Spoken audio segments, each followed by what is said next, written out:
కర్నూలు జిల్లా జోహరాపురం గ్రామానికి చెందిన ఉపాధ్యాయురాలు జయమ్మ ప్రస్తుతం ఎమ్మిగనూరులో విధులు నిర్వహిస్తున్నారు. ఆమె భర్త బెతంచెర్లలో సర్వేయర్గా ఉద్యోగం చేస్తున్నారు.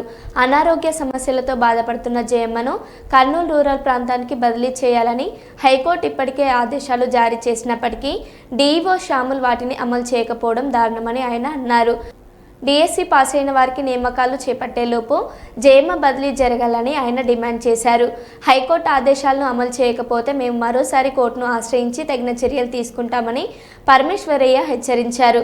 విద్యాశాఖ అధికారులు అహంకారాన్ని వదిలి జయమ్మ అనారోగ్య సమస్యల నుంచి బయటపడేలా సహకరించాలని కోరారు. ఈ సమావేశంలో పద్మావతి, రోజా, మహిళా సంఘం అధ్యక్షురాలు మిసాల సుమలత పాల్గొన్నారు.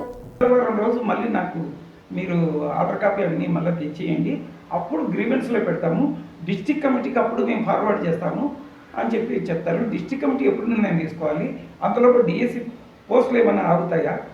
వారం లోపల సెప్టెంబర్ 15వ తేదీ లోపల వీళ్ళు ఎక్కడిలో అక్కడ జాయిన్ అవుతున్నారు. అప్పుడు ఈమె పరిస్థితి ఏంటి? ఈమెకు గార్గేయపురం అనేది హైకోర్టు ఇచ్చింది, కానీ దాన్ని కూడా వీళ్ళు తుంగలో తొక్కి కేవలం వీళ్ళు ఎంతసేపు ఉన్నా కానీ వీళ్ళ పంతం నెగ్గాలి అనేటువంటి ఆలోచన తప్ప అనుకోవట్లేదు.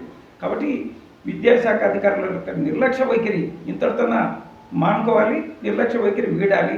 ఒకవేళ లేకపోతే ఇది మీకు న్యాయం జరగకపోతే ఫర్దర్ స్టెప్ ఏంటి అని కూడా మేము కూడా ఆలోచన చేశాము.